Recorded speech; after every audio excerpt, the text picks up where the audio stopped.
a conversation with myself. So I watched Infinity War on the midnight release, and we've been waiting. Bloody, how long has it been? I mean, it's been 10 years since Iron Man, but 6 years since Avengers, and Avengers was when Thanos was actually introduced. So we've had 6 years to prepare for the Infinity War, and man, there was no hand holding throughout the whole film. There was no sort of like, it was like, this is it now. I'm gonna do this. I think this is just gonna be full on spoilers, just because I can't even think of how to say it without being spoilers. I guess just right. Okay, here's the non-spoiler review.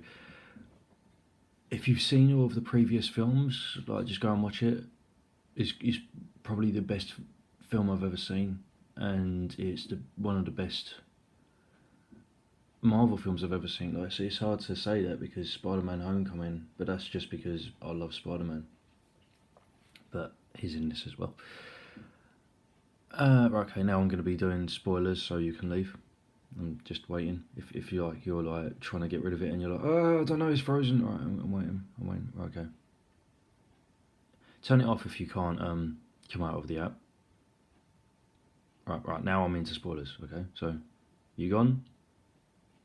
If you're not gone, then this is your own fault. So it starts off with Thanos on Thor's ship, which we already knew that was going to happen by the end of Thor Ragnarok. And that bit, man, when like Hulk jumps at Thanos and we're just like, yeah, fucking go on, get it. And the alien is like, oh, let him have his fun, and Hulk's like just beating the shit out of Thanos. But Thanos is so unfazed. And we know that that's the Hulk from Thor Ragnarok. We've seen the shit that he done in that. This is the most sort of like aware, like this Hulk knows what he's doing. He's been Hulk for what, 2 years as a gladiator, and he's started being able to talk and think for himself. Like, he knows what he's doing. And then all of a sudden Thanos gives it a go, and he does all this martial arts shit, just blocking everything, beating Hulk up, beating him to shit, throws him off. And then throughout the whole of the rest of the movie, Hulk won't come out, which I thought was fucking brilliant, because it was like the bully that's finally been beaten, you know. Hulk has spent the whole of his life nothing's ever been difficult for him. He's always just been able to just beat up. And there was the Incredible Hulk, where he was struggling with Abomination, but like it still wasn't a challenge for him. The biggest difficulty with that was the fact that, what was her name, Betty? I think it was Betty. Was in peril, but it wasn't an issue for Hulk. Hulk knew that he weren't in any danger. I'm trying to think about any other time that there's been struggles with Hulk. There's literally been nothing. Like, in the Avengers film, he took on that massive fucking floating worm, and he could just stop it dead and just beat it to shit. In Ultron, he weren't struggling at all. For Ragnarok, he didn't seem to be struggling at all. And then it comes to this, and gets beaten down to his arse. So throughout the whole film, he won't turn into Hulk again, because he keeps on screaming like, "No, Banner!" like that, because he just don't want to. Because he don't want to be Hulk. He's frightened. And then I felt like that showed that the Hulk can become this massive, what we felt like was ever powerful until we saw him against Thanos, being. And Banner's actually the strong one because of how brave he is, and he went into the war like just as Banner, like, you know, he was afraid, and he just fought in the war still. Oh, there's so much about this film, man. Like Heimdall, like sending Hulk over to Earth, and you knew that was it. You knew that the reason why he done that is because for Loki, everyone on the ship, fucking Heimdall, they all knew that they was gonna die at that moment. That was it. They had to send Hulk away just to say that Thanos is coming. Heimdall gets stabbed in the chest, which broke my theory because I thought that Heimdall was the Soul Stone because he had the orange eyes and he could see every soul and all that shit. And no, he's not the Soul Stone. He just got stabbed. And then fucking Loki, when like Loki's about to stab Thanos, and you're like shaking your head like, "Oh, this is a bad idea." But we've seen Loki die before. And it's difficult to sort of look at it and be like, oh, he'll come back. This is just a trick.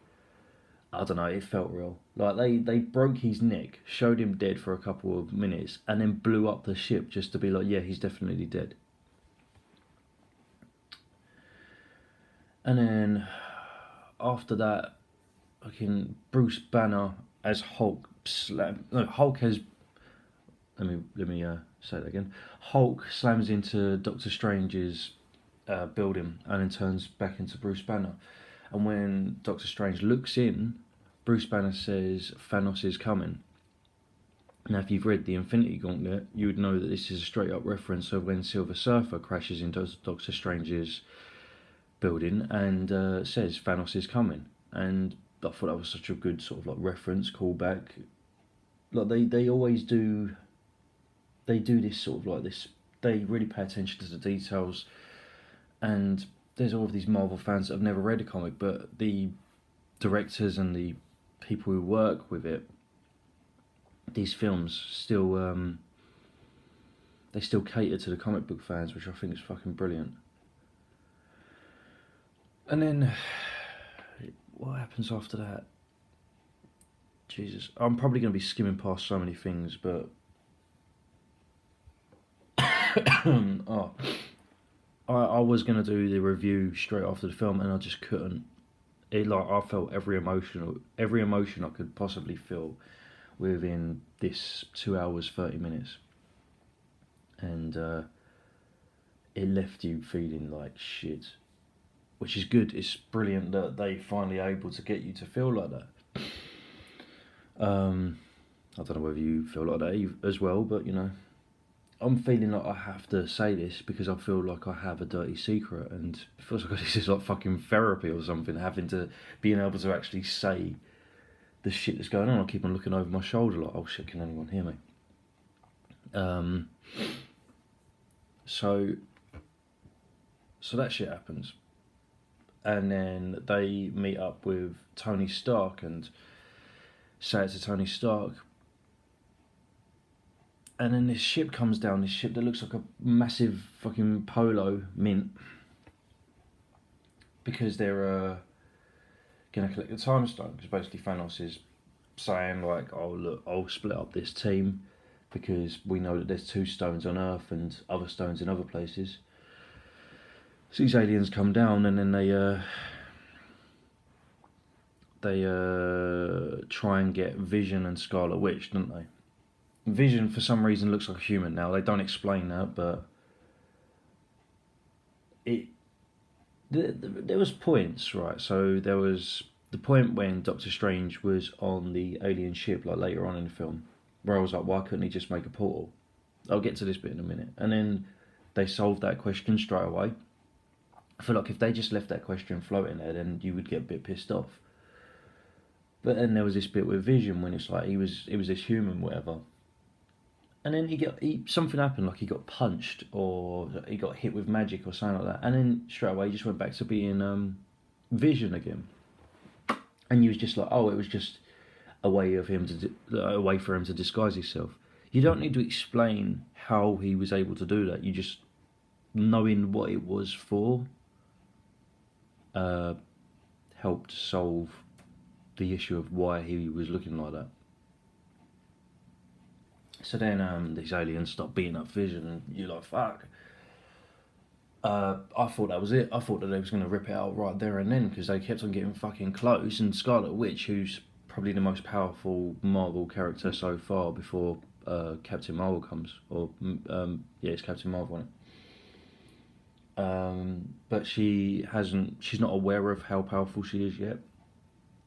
So I thought the Vision was going to get the stone taken out of his head right there and then. I was like, shit, like this is no hold bars, you know. Like they've fucking killed Loki, killed Heimdall. They're now out for blood. It's like the directors and the writers and all of that shit. It's like they was just like, look, you said that you wanted people to die because people haven't died really so far in a Marvel movie, not important people anyway. So here's some important people.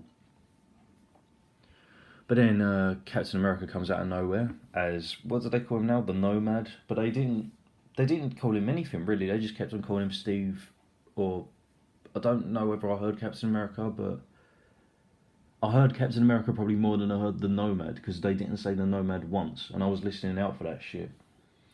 But he's just literally just become like this undercover, sort of like Jason Bourne sort of thing. It feels like. Like you can see he's been undercover for a long time, and he's with Black Widow, and Black Widow sort of like now got this disguise where she's cut her hair short and she's got bleached hair. And I didn't watch the trailer. I didn't know that these characters look like this. I knew that Captain America looked like that because I saw pictures everywhere, but I didn't know that Black Widow looked like that. But it makes sense because of the films that we've seen before with like Civil War and stuff. We knew that they was going to be different. Captain America's shield's been broken, so we knew that they was going to be different. But it hasn't been. Did it get broken or did he leave it? I think he just left it. I don't think it got broken. So we knew they was going to look different because they was in disguise and shit. So they come along and they help save it. But before that, that's when New York and the aliens came down to New York, and Tony Stark was having to. Oh man, he done the nano suit, didn't he? Oh man, I've been waiting for the nano suit for fucking years now. Like as soon as I saw Age of Ultron, I was like, oh, is this the nano suit? Is this when the nano? And oh no, it's not the nano suit. And then the Civil War trailer come out, and in the Civil War trailer, you see this bit where his helmet's going behind his head, and I was like, that's the nano suit. That's the nano suit. Is it biosuit or nano suit or whatever it is? And I don't want the nano suit either. And I was like, fuck. I was like, no, they're not going to do it. They're never going to do it. But I think because they was able to do the stuff they was able to do in phase 3. We're in phase 3 at the moment. With Spider-Man Homecoming, Thor Ragnarok, Guardians of the Galaxy, like 1 and 2, where they was able to do this weird sort of stuff where they, like it was science, but at the same time it was a bit over the top science. Where we've like had Avengers, where we've had like aliens from space and these weird beams of like, oh, it's just aliens. Black Panther with magic, and it is magic, and they say this is science. They don't need to explain what it is about it, how this does this. Like the bit when she's got that weird fucking car. Oh, what was it? Like a hologram car or something. She was getting in the car and doing all this shit. Not once you go in, yeah, that's a bit too far. That's a bit bollocks.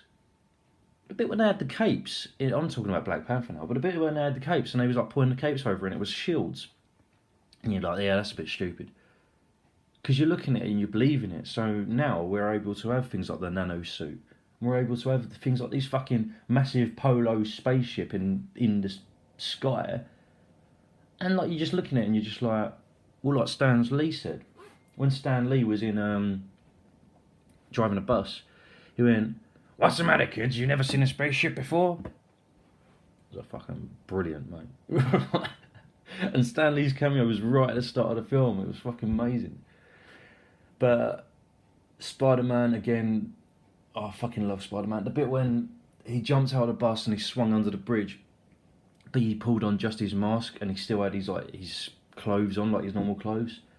Everything about Spider-Man in these new films is just the Spider-Man that I've known from the comics and the video games and the fucking cartoon. The 1994 cartoon, man, that was the best. That was my Spider-Man, was that 1994 cartoon. And Tobey Maguire's Spider-Man, I was a kid at the time. I didn't know about sort of like bio webs was shit. But when I was younger, they didn't have any of this sort of like Disney, Marvel, all of this phases and stuff. So you got what you got, and you was happy about it. Like, I remember being happy about Daredevil. Oh, fucking Daredevil, you know. Like these Justice League films and that everyone's moaning about, mate, they're nothing compared to what we had when we was a kid. You go back and watch the first Fantastic Four. Watch Spider-Man. Watch the Tobey Maguire Spider-Man, the first one, and come back to me and tell me that it's not cheesy, because that's cheesy as shit. But when we was younger, like that was all we had. So these DC movies, they're not that bad.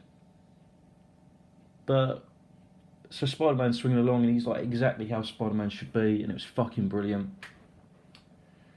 And he comes along and he's like, "Oh, Mr. Stark, what should I do?" And like, basically, again, he done the whole thing where it's just like Spider-Man is so OP because he just grabbed this axe from this thing that was like fucking the Hulk, and what was it? He was against Bruce Banner in the Hulkbuster, I think, and he just grabbed it like it was just nothing and threw him over, and so it was crazy. And then they needed to have a talk, and oh no shit, that was the bit when so they won that fight because they grabbed Doctor Strange, put him in this sort of like weird sort of like they wrapped him in these like weird chains and that, and then took him into the ship. So then like Tony Stark as Iron Man had to fly up there and get on the ship, and Spider-Man was hanging onto the ship, and the ship was like flying into space, and he was like, "Ah, Mr. Stark, what do I do?" And he started passing out, and then as like Iron Man was flying up, he was like, "Oh, Wednesday." Well, it was Friday. It was like Friday. Call in, fucking the suit number 77 or some shit, and the suit flew up and hit Spider-Man in the chest as soon as Spider-Man had like passed out from the cold and the lack of air in space. And when it hit him, he got the spider suit that you see at the end of Civil War, which is the Civil War spider suit in it from the comics, except it's different colours.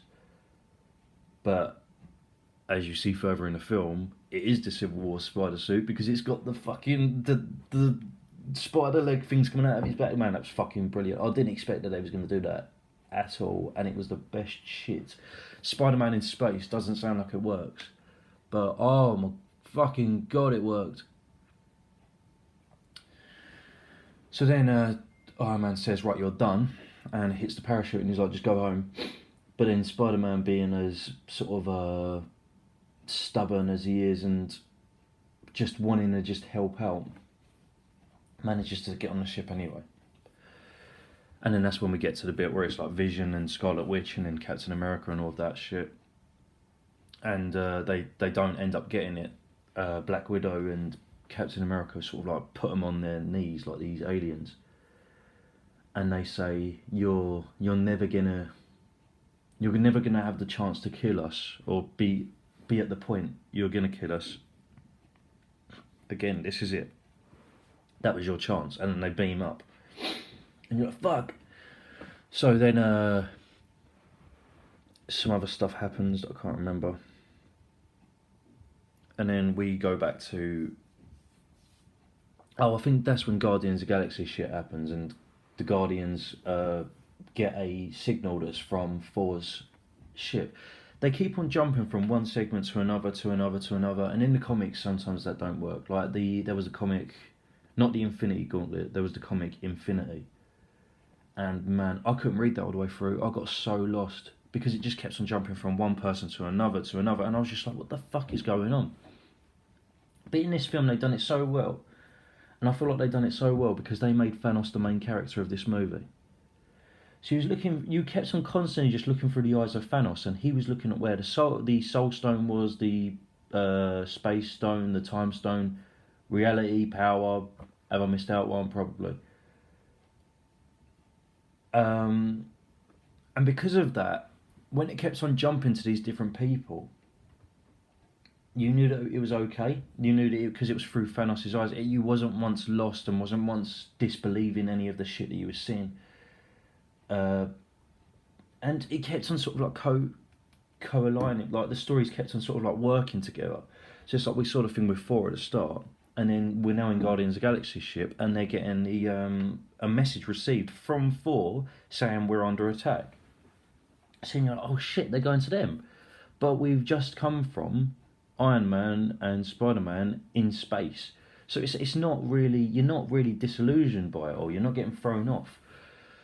So then, oh, by the way, Teenage Groot is back, which is fucking brilliant. Teenage Groot throughout the whole film playing that Space Invaders type game. I think it was called Alien Raiders, but man, that was fucking, that was so funny. There was like moments when there was like sad moments, and he just kept on looking over the top of the game, and like there was tears in his eyes. But then he was just looking back at the game again. And they fly into where the ship is because Rocket Raccoon is like, oh, there could be some loot there, and Star-Lord's like, well, maybe we'll just look to see if there's any people, and maybe we'll get a reward for it. And then Gamora's just like giving them looks. And they get to there, and it's a graveyard. Like there's just bodies floating everywhere, and it was horrible to see that. Because the thing is, in Thor Ragnarok, they built up this massive team of all of these people, like Korg and the other one, the bug type guy. Meek. And the Valkyrie and all of that shit. And that was it, they're dead. Like, we didn't even get to see them in this. And man, that was cold. That just gave you a dark feeling in your fucking soul. Like you was just looking at this shit, and you was like, I thought that they was going to be part of the Infinity War. Like maybe they was gonna die or some shit, but you didn't even get to see them. So you're seeing all these bodies floating, and you're seeing like the guards that had that weird fucking mask that made them look like Pyramid Head from Silent Hill. They're just floating in space, and then a body hits the windshield of the Guardians of the Galaxy ship. But the thing is, they've done it so well with all of this sort of like these personalities co-aligning. I'm probably saying that word completely wrong. Because it starts off with Guardians of the Galaxy, and they're listening to one of the songs through that new iPod thing, whatever it is, that's not an iPod, that Star-Lord got. And it's got that sort of that comedic sort of fun feel. And then when that happens, when the body hits the windshield, you see Thor, and you see like the shit that he's been through. You see like he's got a massive like black face where he's like just covered in soot, and like he's just passed out just to hit this windshield. And then Rocket Raccoon points it, and he just goes, turn the wipers on, turn the wipers on, like that. So then they bring this body in, and he then sort of like gets up, and they like when it turns to them again, the comedic value is there again because they're pointing their guns and holding their swords out at him. And then Thor's like, oh, what's going on, like that? And he keeps on calling Rocket Raccoon a rabbit, which is the best thing to call Rocket Raccoon. He's like, very wise rabbit. But and then there's that brilliant bit where, because they end up splitting up. Like there's a lot of like sexual tension between. Not sexual tension, jealousy between Star-Lord and Thor. I don't think Thor feels it, but maybe he's playing up on it because he is like that. He's like that type of like, I can get to whatever girl I want. And he's like sort of flirting with Gamora, and Star-Lord's there, and he's just like, But then they end up splitting up, so because they need to get these two other stones. So he sends Star-Lord, Gamora, and Drax off to get the Reality Stone, which is in the Collector's area, and for Rocket Raccoon and Groot go to Earth. Shit, I didn't know. I've completely fucking forgot that Groot and Rocket go to Earth. Man, I'm gonna watch it again anyway. I'm watching it again next week, but that's gonna be quite pleasing to see that bit. So they then get on like another, like the escape pod type thing, and then they fly towards. Oh no, they don't, do they? They go to where the dwarf realm is, and then I think they go to Earth. So they go to the dwarf realm because Thor needs a new axe to be wielded, a new hammer to be wielded. So yeah, that happens. And while Thor's on the ship, on the escape pod, uh, Rocket has like this conversation with Thor because he sees that Thor is just being quite quiet and stuff.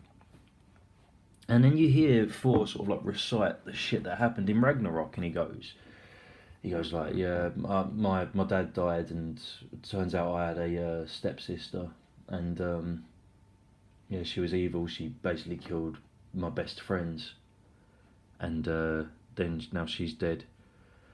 And my brother, who's a half brother, he's died now, and like my friends, they're dead. And he doesn't mention it, but like you want him to mention, oh yeah, my girlfriend dumped me, and he's got fucking nobody. And Rocket goes, oh, what about your mum? And he's like, oh yeah, my mum died.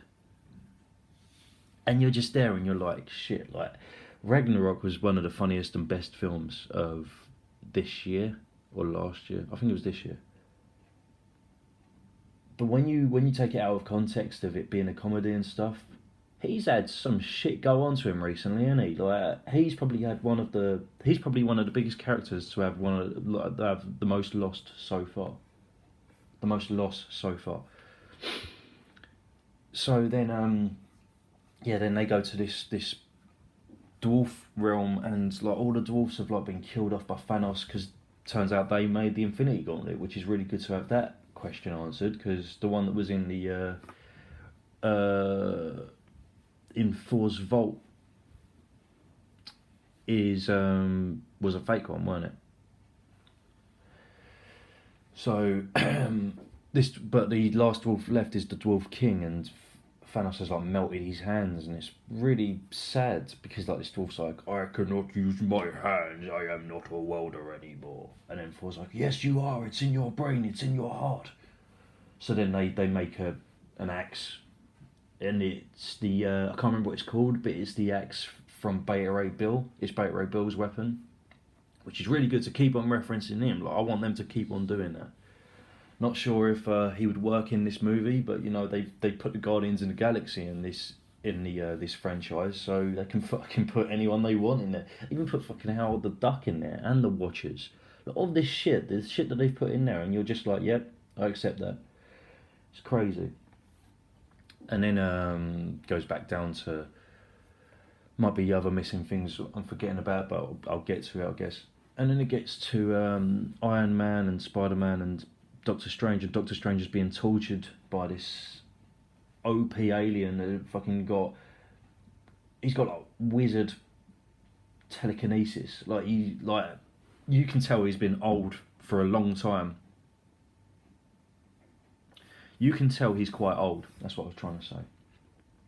Because the powers that he's used them, like he's at the edge, at the tip of his powers. Like, I don't think this guy could learn any more about his powers. That's what it felt like. He was the best that his powers could be. And he's like putting these like weird light needles in his in Doctor Strange's face and body and everything. And Spider-Man pops up out of nowhere, and Iron Man's like, what the fuck are you doing here? And Spider-Man's like, what's the point of me being a friendly neighbourhood Spider-Man if the neighbourhood gets destroyed? And then Iron Man's just like, yeah, fair enough. Well, what are you going to do about this then? And he looks down at the thing, because he's just testing Spider-Man. He's like, what the fuck? What the fuck are you doing? Because you realise that we're not going to be going back, so what are you doing here? And he's like, well, if you're going to be here, then you've got to try and work out how to help, because I can't carry you, because this is serious shit. Like, the shit that we was doing in Spider-Man Homecoming in Civil War, I know that, like, this is Iron Man talking, this ain't me talking. I know that Captain America will hold back when he's fighting you, so I know that you're okay. I know that when you're fighting Vulture, there's issues there, but I'm watching you, you're fine. It's just, you're fighting a guy, that's it. We are fighting space now. This is a space war. Star Wars, if you will. I can't protect you with this shit. So Spider-Man then has to make a decision, and the shit that he does is crazy because he actually kills someone. Which again, I love that because I hate this whole every superhero nowadays has the rules of they don't kill people. And I've fucking seen so many superheroes kill people in the comic books. It seems like it's just the movies that do most of this shit. I mean, yeah, Batman doesn't kill people, but at the start he had a gun. Hulk kills people. Hulk has killed loads of fucking people. I think he always kills people. I don't think maybe he has held back at once, but it's how they don't kill people, and then when it shows them kill people, it's like, whoa. I'm glad that with this they finally showed Spider-Man kills someone, or Iron Man, or whoever kills someone, and it was fine. It actually showed the alien floating in space turn to ice. The way he killed him was fucking brilliant, by the way. And kicking through a window and shit. And referencing Aliens, which I don't really like that film, but I still like that they done that reference because I understand how that is such a good sort of like a historic film for the times that it came out.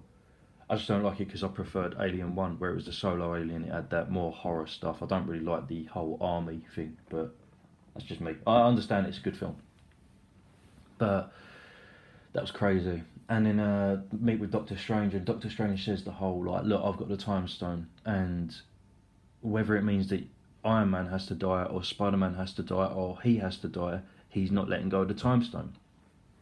So then they get to Titan, which is where Thanos is from, and they're saying about like, this is the bit where I was saying like, why didn't Doctor Strange just make a portal? Because Doctor Strange says, why don't we go back to Earth? We need to go back to Earth. We should go back to Earth.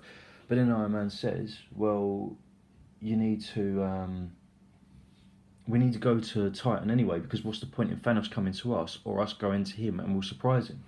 So I think that was good. He could have still made a portal anyway, but it was good that they just slammed that down so that you didn't have to ask that question. So they go to Titan and then they're just waiting there for Thanos. And then we get Guardians of the Galaxy. We have Gamora. What the fuck is that bitch's name? The one who is like, you will sleep. I can't remember her name. Mantis. We have Gamora, Mantis, and Star-Lord, and they're at the Collector's Vault. No, not Vault, Collector's area. They're at nowhere. And they sneak up and they see Thanos holding the Collector, and he's like, where's the Reality Stone? And like, Collector's like, I sold it. Why would I lie to you?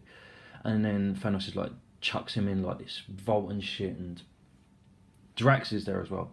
And then Drax is like, I will kill him. And then Drax is like trying to start up, and Star-Lord standing in his way saying, no, don't do this shit, don't do this shit. He's like, you need to wait, it don't matter what you're saying, we need to get the stone first and then we can kill him. And then Gamora sort of like, they manage to sort of like get to him, and Gamora tries fighting him, tries stabbing him with this little knife thing that you have a flashback memory about how she got this little knife. I like the whole, you start sympathising with Thanos about like the shit that he's doing. I hate the fact that I like that. I hate the fact that I felt them feelings, but I like the fact that they made me feel them feelings. That's what I'm trying to say. And so Gamora tries to stab him with this little knife, but this little knife has got like a red dot, and I like that they did that because it's like, oh, is that the Soul Stone? Like throughout this whole film, they was like, oh, is this the Soul Stone, or is that the Soul Stone? And we know from earlier back in the film that Gamora knows something about where the Soul Stone is. So Gamora says to Star-Lord earlier on that if it gets to a point where Thanos grabs her, kill me, because I know something that Thanos doesn't know. So Star-Lord's pointing the gun at Thanos because Thanos beats Gamora easily and he's just holding her. Star-Lord's pointing his gun at Thanos, and Gamora's like, no, not him, me. And then Star-Lord spends all of this time just pointing the gun at Gamora, and I understand where he's coming from, but it's like, man, you need to fucking do it. This is a war. Like, it's, I don't know, it was really difficult to see Star-Lord doing that shit, because you can't, I don't really know why Gamora even trusted him with that, because it was obvious that he wouldn't be able to have the balls to do that shit. But then he did it, but he obviously spent too long worrying because Thanos just turned the bullets into bubbles because he can do that with the Reality Stone because he's got the Reality Stone out. By the way, he found it. I don't really think you'll be listening to this spoiler review unless you've seen the film, unless you really can't be asked to see the film, and I don't really know why you'd do that. But yeah, Thanos has got the Reality Stone now. He turned out that he got it beforehand and he was pretending that he was looking for it because he knew that they was there anyway, which is badass. So then Thanos teleports away using a space stone, which this is another thing I don't really understand. So Loki gave Thanos the space stone when they was like fighting and shit, right at the start. But he has the stone from the Power Stone. He has the Power Stone already. Because that place that's in Guardians of the Galaxy 1 that's got Cruella de Vil in it, I can't remember what the place is called. Basically, they just say, yeah, he destroyed the whole place. And when I was watching that, I was like, why didn't they show that? And then I was like, you know what, they didn't need to show that. Because this shows how powerful Thanos is already. He's doing this shit before you even see the film. He's doing this shit. You're walking in there halfway through, basically. You're just like, oh, fuck, like, hang on a minute. Like, this guy is so powerful that he's not even waiting for the adverts to finish and for the film to start. He's just like, yeah, fuck it, I'm just getting on. So, so now he's got the Reality Stone, and now he's got Gamora, and he like basically sort of tortures her into saying where the stone is by torturing Nebula. Because he's like pulled Nebula apart and shit, and it's disgusting to see the shit that he's done to her. Because even though she's a robot and you see no blood or whatever, you can just see the pain.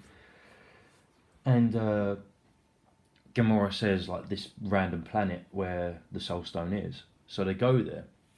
And again, this is like cutting into the film and stuff, but they go there and fucking Red Skull's there, and you're like, shit! Like, I was like, man, the fact that, because we knew that he had gone up into space, because he grabbed the space stone, like he grabbed the Tesseract, and we knew he'd been teleported into space, but I didn't think we would see him once. You know what I thought? I thought that he had just gone into space and he had just suffocated in space or some shit. I didn't think once that he would have gone to space. And he explains it in the story, like he went to space, he teleported onto this planet holds the Soul Stone, and he was forced to be the protector of the Soul Stone. She's become just this immortal being who just is the protector and the one who tells people what the Soul Stone is. So Thanos and Gamora are like walking along, and he's like, this is where the Soul Stone is. He's like, you need to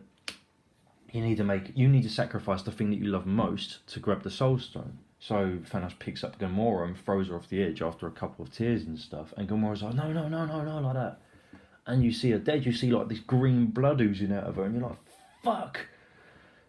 So now it's Loki, Heimdall, and Gamora just dead. And so now he's got the Soul Stone as well. And then you're like, shit. So now what it is it's the Time Stone, and it's the one that's in Vision, whatever stone, the Mind Stone. Fuck, like they're losing. Like there's only 2 stones left. So the Mind Stone has now gone to Black Panther because they needed to work out how to take it out of his head. So they've got to use Black Panther's sister, because Black Panther's sister is the smartest person basically in the world. Like she's smarter than Tony Stark. They've confirmed. So they've gone to there, and they're there with everyone else. And now we cut back to sort of like Iron Man and Doctor Strange and Spider-Man on the planet Titan. And they basically, what has happened? So after the Gamora and Thanos get teleported away, Drax, Mantis and Star-Lord, they go to Titan for some reason. I think they go there to try and protect, sort of like cut off Thanos, because I think that's where they think that Thanos is going to be. Something along the lines of that. And maybe they're there to try and protect a stone, or they're there to do something. But when they go there, they bump into Doctor Strange and Spider-Man and Iron Man, and they have this like face-off, this like Russian face-off, German whatever, when they're pointing the guns at you, like a cowboy face-off sort of thing, where it's like pointing the guns at each other. And they're like, Spider-Man gets held by Star-Lord, and Star-Lord's pointing a gun at him. And he's like, I will shoot him, I will shoot him. And Spider-Man's like, are these people working for Thanos? Or something? And they're like, no, you're working for Thanos. They're fucking brilliant. And then after a while, they're just there, like, sort of sitting there on Titan talking about it. And uh, they then sort of like Mantis goes, is that what, does he usually do that? And they're pointing at Doctor Strange, and Doctor Strange there, and he's like meditating, but his head's going fucking crazy. It's like his head's sped up, but his body's not. And then he wakes up and he's like panicking, and he's like, I saw 14 billion versions of what's about to happen, like whether we win or not. And then Tony Stark goes, do we win? And then Doctor Strange says, we win only one of these versions. So it's like, fucking hell. And then cuts to sort of like the Black Panther bit, and they're now in Wakanda, and they've all sort of like set everything up. But now these aliens have come down, and they basically hit this bubble that's around Wakanda because it's like a protective shield. But then they're like, fuck, like we need to get this Mind Stone out of Vision. So they like put him up on a table, and Black Panther's sister's there, and she's doing all this science shit, but it's taking her time. So then they have to sort of like hold the ground, as it were. And they like got all of these different, like they've got the guy, what them people are like, oh, oh, oh, like the white apes, I think they're called, something like that. And they've got like all of these different tribes, all like in areas, and they've got Bruce Banner in the Hulkbuster costume and all of this shit, and they're just all holding this ground. And then the aliens sort of like have these weird creatures that I've seen them before, but I can't remember where I've seen them.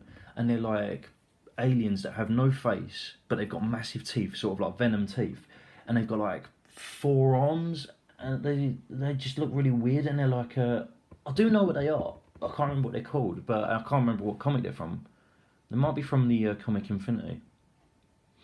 But basically, the type of alien that they are is they're aliens that hold deals. It's just like basically they're like slave aliens. They like become, so it's like if like you have one of these aliens and you say to them, you must kill that person over there, and then they're like, okay, I've got to kill that person over there. They're like bounty hunter aliens sort of things, and they'll do whatever they can to just kill that person. But now there's like loads of them, and they're surrounded by this shield, and they're like trying to climb through this shield and like cutting their bodies up and shit.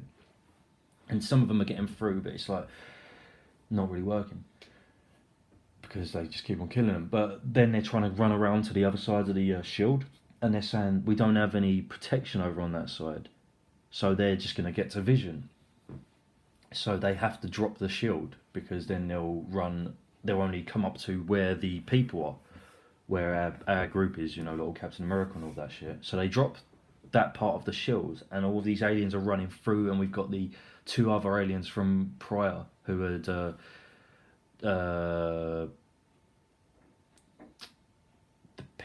ones that was fighting Vision earlier. They're finally back in their massive polo thing, whatever the fuck, and they've come through, and they're all just fighting each other and going fucking crazy, and it's just everything you wanted. And then it cuts back to Doctor Strange and Iron Man and Spider-Man, and Thanos has come down, and fucking hell, like I haven't had this much anxiety in a movie in fucking years. But they're like, Iron Man is doing everything that he can to try and fight Thanos, and Thanos is like just beating everything. Like Iron Man's like throwing fucking buildings on him, and Thanos is just like brushing it off. And like you in the other films, you sort of see him, the characters doing as much as they can to beat up an enemy, but they don't use everything that they've got. And Iron Man was using everything he's got, and it's still not enough. It's not enough. There was like points where Thanos was punching him in the head, and the helmet was flying apart. And you was looking at him, and that's when I was feeling like the stress and the anxiety, because I was like, don't hit him, he's a human. Like if you hit him, he's gonna die. And then the helmet was coming back over, and he was hitting him again, and oh man, it was scary. And then Thanos picks up like a sharp object and stabs Iron Man in the chest. And you're just there, and you're like, Tony Stark, or no, Robert Downey Jr. pulled this face, like in his acting as Tony Stark, and I feel like he should get an award just for this. He pulled this face, and I could see, I've never seen this before, I could see in his face him thinking about Pepper Potts. I was just like, fuck, You know, like, that was the best acting I've ever seen. And it's like they had a phone call when Iron Man was got on the ship, where Pepper Potts phoned him and says, "Please tell me you're not on that ship." And he's like, "I am sorry." And he's like, she's like, "No, come back, come back." And he's like, "I can't." It's just devastating. Then he just got married as well. So he gets stabbed and he's just got this look and he's like, "Fuck." And then Thanos, who already knows Stark, and we don't know why, but it's just because he's just ever knowing, isn't he? I suppose it's because he's got the Soul Stone, so now he just knows every soul. And he goes, "Oh, Stark, I like you," like that. And then Tony just drops back. Well, Doctor Strange has some fights with him beforehand as well, which is really weird. Like, he does all the Doctor Strange stuff that you see in the film, where he does that multiple people, sort of like all the Agent Smiths in The Matrix. And it's really fucking trippy, cool shit. And again, that crossover between the films, and it still works. You still see that and you still find it believable. But then when Iron Man gets stabbed and you see him about to die, and Doctor Strange stops it and he goes, "I'll give you the stone if you spare his life." And Thanos goes, "No tricks," and Doctor Strange goes, "No tricks." So Thanos goes, "Okay," and then he takes the stone out and gives it to Thanos, and Thanos teleports away. And then they're just left there, and like Tony Stark's like, "Why did you do that?" And Doctor Strange was like, "I had to do that." And when I saw that, I thought that was shit. I thought that was lazy writing, because Doctor Strange said earlier on, like, "I won't give him the time stone, uh, even if it costs Iron Man's life or Spider Man's life, because I have to protect it." And he's like, "I won't even give it if I have to give my life." And it's got this magic power over it, so it's like it stops people from getting to it. But again, like, it turns out that it's not even in there because Thanos manages to break it. But he's just got it. He's got it, like, secretly with magic. But then he gives it to him, and he's like, "I had to give it to him." And like I said, I thought that was lazy writing until I thought back, and I was like, no, hang on. He saw 14 billion ways that Thanos wins, and he gave him the time stone that easily. I feel like Doctor Strange knows what's going on and knows that he has to give the time stone for Thanos to lose. So we'll get back to that in a minute. So then Thanos has teleported down to Earth, and you just know that it's fucked. Because the thing is, they've been fighting these aliens. They've been doing well, kind of. I mean, they managed to break in to get to Vision, but then Vision wakes up and just flies off, and he's just like, "Fuck," like that, and they're all fighting each other, and it's dire, but it's evenly matched. That's what it felt like. And Thanos drops down, and they're in this forest now. And when he drops down, and Captain America runs up to him and grabs the gauntlet. We're gonna get to something in a minute, because I know that I've forgotten this bit, but we're gonna get to that in a minute. Captain America grabs the gauntlet and is like trying to rip it off, and Thanos gives him this look, and it's this look of respect, and it's like, you know what? You know that I could kill you in an instant, and you still have the balls to be running up to me with no plan other than just utter destruction to try and take this glove off because you're Captain America. You just go into it so brave. You're the bravest person ever. So he just sort of like just throws him away. He don't kill him because I think it's because Thanos has this respect. He's like, you know what? I'm gonna be able to get this stone now. It's not difficult for me to get this stone. I don't need to kill people anymore. Right, I'm going to go back because I want to go back to the thing that I forgot. So, while Thanos is fighting Doctor Strange and Iron Man and all shit like that, they're about to, before when Thanos drops down, they're about to do this element of surprise sort of thing. And Star-Lord jumps in, and it pisses me off because Star-Lord stopped Drax from doing this for this exact reason, but he still jumps in. He's like, "You killed Gamora," and he's like punching him in the face and shit. But they've done this massive, brilliant thing where like Mantis has dropped onto him and made him sleep, even though he's like ever powerful and he's like fighting through it and shit. And Spider-Man and Tony Stark are like pulling the arm off, and Doctor Strange has like wrapped him up. Star-Lord needs to be there and do the shit that he needs to do, but instead he's like questioning him and punching him in the face and shit and wakes him up. But the gauntlet is just off, like it's on his fingertips, like they're about to pull it off, and then as soon as like Star-Lord punches him, Thanos grabs the glove and puts it back on again, and it's just like, for fuck's sake. So now I'm going to go back to where I was. Sorry, I forgot that, but I just needed to mention that.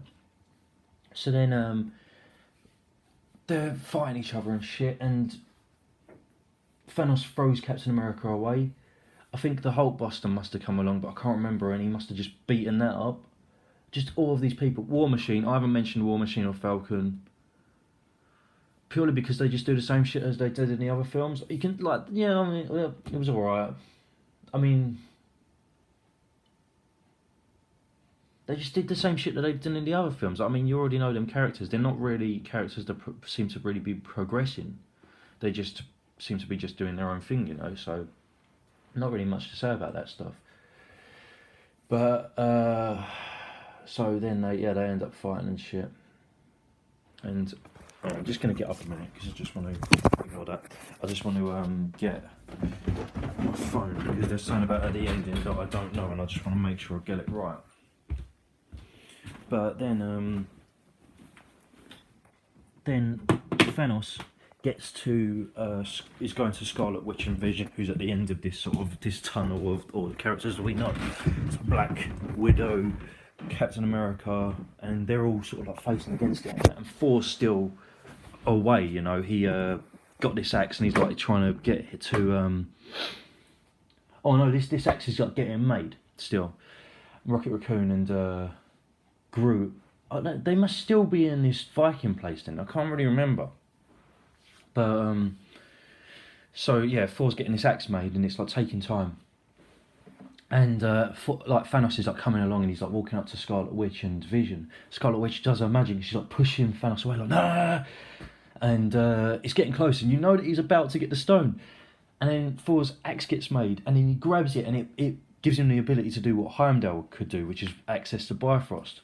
So then he like accesses the Bifrost and gets to Earth, and he slams down into the ground and flies up, and he fucking throws the axe at Thanos. And you're like, shit, this is it.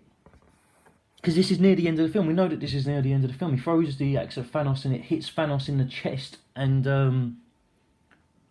Thanos is like, and you're like, yes, fucking kill him. And then Thor flies towards him, and Thanos looks at him, and he says, "No, hang on, I'm saying it wrong."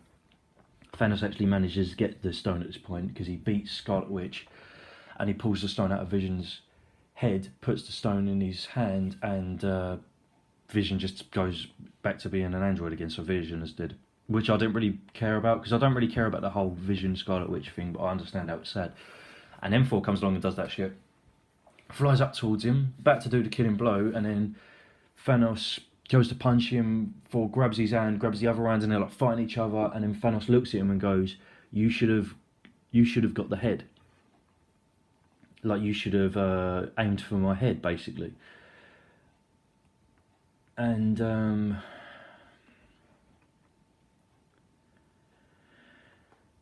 he snapped his fingers. Throughout the whole film, he keeps on going on about how he's gonna snap his fingers, and when he snaps his fingers, basically half of life in the whole of the universe will just cease to exist. So half of the humans on Earth, half of the aliens on this planet, just throughout the whole universe, half of life will cease to exist. And you don't really believe that he's going to do it. I didn't believe that the writer had the balls to even consider doing this. And then when Thanos said, "You should have aimed for my head," and snapped his fingers, and it just goes white across the whole screen, and then goes to Thanos just standing in like this dream realm with Gamora as a kid, saying, "Did you do it?" And Thanos is like, "Yes." And then you're like, fuck. So people start to disappear, and it's the saddest moment that I've had in an Avengers film. I'm trying to come up with a list of all the people that ended up dying, but I can't really seem to find a list. But it was... Oh, I've got it. Right, so it starts off with... It goes back to Thor and Captain America and all of them just standing in this forest-filled area that's in Wakanda. And they're just looking around like, what's happened? What's happened? Like that, because Thanos has just disappeared. And they're just looking really confused and like really knackered and just everything. And then Bucky Barnes is walking towards Captain America and Bucky's like, Steve, what's going on? And he's like looking at his arm. And his arm's turning to sand.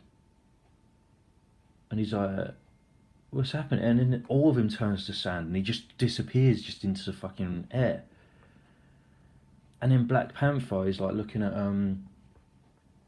his guard, and his guard's like, we fought well like that, but what's going on? And then Black Panther just turns to dust as well, and you're like, what the fuck? And then Groot's just sort of like just staring at Rocket, and Groot's like arm is starting to turn to dust, and he's like reaching for like Rocket. And in the cinema, I just heard this girl behind me, and she went, oh no. And Groot just is looking so sad, and he just turns to dust.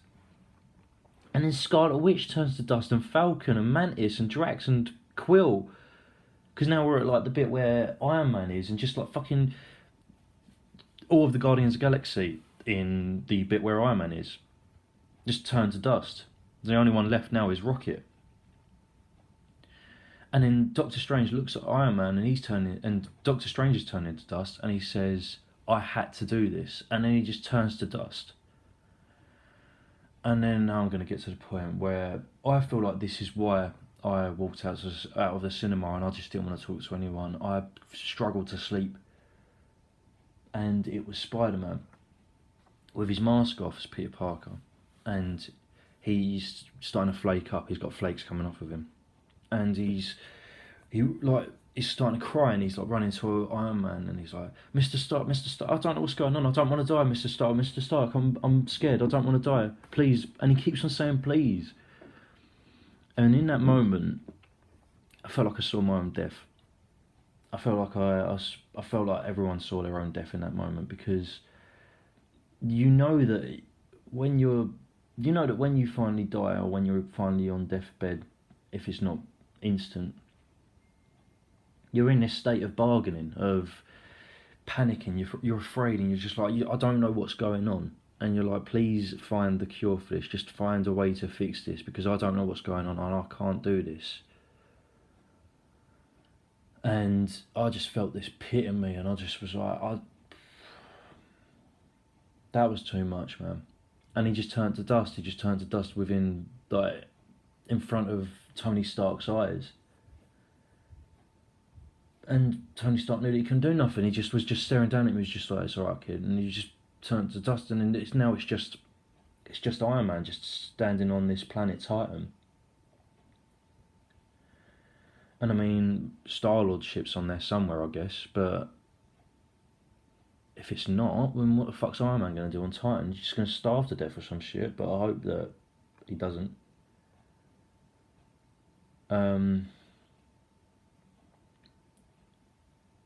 And then it shows Thanos going onto a balcony on some beautiful looking planet, sitting down and watching the sunrise and smiling. Which is something he said that he was going to do to Iron Man, when Iron Man says, what happens when you do this, when you snap your fingers? And Thanos says, I'll be happy, I'll sit down and I'll watch the sunrise. Because the whole reason why Thanos wanted to do this is because he witnessed his world, which was Titan, he witnessed his world succumb to starvation, for having too many people living there. So he feels like what he's genuinely doing is good. I personally just felt like that was most villains nowadays, but he was the only one that's ever done it. And it got to the credits, the credits started rolling, and we was like, what the fuck? Like, It didn't even end. It ended with such a depressing note, with just all of these people dying, and like all of these characters just like, where do we go from now? What the fuck is happening? You know. Next year is when the next Avengers film comes out, which isn't going to be called Infinity War Part Two. They've said that the title will ruin it. I have theories. I have a theory that it's going to be called Secret Wars, and we're going to be seeing a lot of the scrolls and a lot of something that's happened through the Avengers movies that we didn't realise. But a lot of me just feels like this is false hope. A lot of me feels like maybe it's probably just going to be called. Maybe it's going to be called.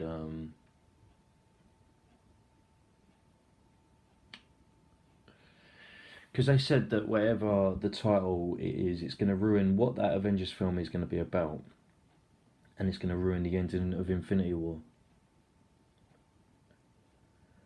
So maybe it's going to be.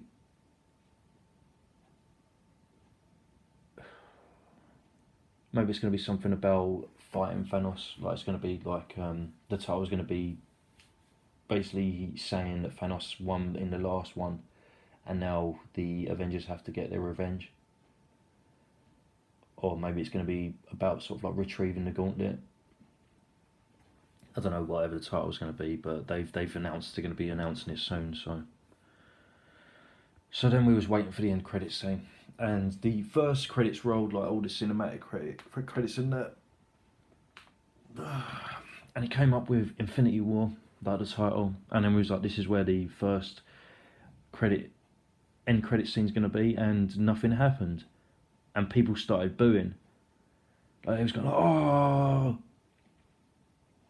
and I was thinking they don't have the balls to just leave us with this, to leave us with no hope, with no end credit scene. They don't have the balls to do that. But a little part of me was thinking that was what they was going to do. And it got to the end of the film, and there was an end credit scene, thankfully. But it wasn't the nice little cuddle that we needed, where it was like, look, you've just seen all these people die, here's a little bit of hope. No shit like that. It was Nick Fury and Maria Hill, wherever the fuck they've been, and they're driving in a car talking about trying to find Hawkeye and trying to find Tony Stark and that shit. Which is, it is a bit weird that Ant-Man and Hawkeye weren't in this film, but apparently we're going to see the reason why Ant-Man weren't in this film in Ant-Man vs. Wasp. No, Ant-Man and the Wasp, not Ant-Man vs. Wasp. Because I think he's going to... There's a lot of rumours saying that they're going to be in the quantum realm trying to find the Wasp's mum. Which, if they are, I suppose that's quite good. Maybe it's going to show a place that they can hold Thanos or something, like as a prisoner, or maybe they're going to... Because again, I'm looking at it thinking, how are they going to win? But I don't know, how are they going to go back from this?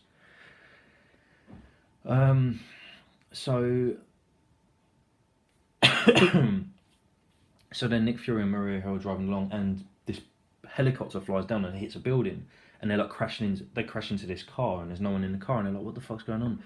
And then Maria Hill looks at Nick Fury and goes, boss, and she's like looking at her hands, and she's turned to sand, and like Nick Fury's like, fuck, because he knows that now he's next, or even if he's not next, he needs to do this thing quick now because people are disappearing. So he runs up to the car and starts picking out this thing, and his hand starts turning to dust, and he's got this thing in his hand, and he presses a button, and then he just turns to dust, and he goes motherfucker, and then he just, I love that. That's so Samuel L. Jackson. And then the thing drops to the floor, and we zoom into the thing, and it's an old school pager with Captain Marvel's logo on it, and then there was like the Avengers sort of theme tune bit, and then it ended. And I know maybe that's a little bit of hope, but I didn't want to have to see two good characters die again. I thought we was done with that shit. So, thing is, we saw these characters die. They were the main character. We saw them die. We didn't see what happened with Pepper Potts. We didn't see what happened with Jane Foster, which I doubt she's going to be in any of the Marvel movies anyway. We didn't see what happened to Wong. And I really hope that they don't do a cop out and bring these characters back through a Deus Ex Machina sort of thing, because this is what we wanted. We wanted people to die. I've read up a lot of stuff, and a lot of people are theorising that the next film is going to basically be about the characters that are left sacrificing themselves for the other characters.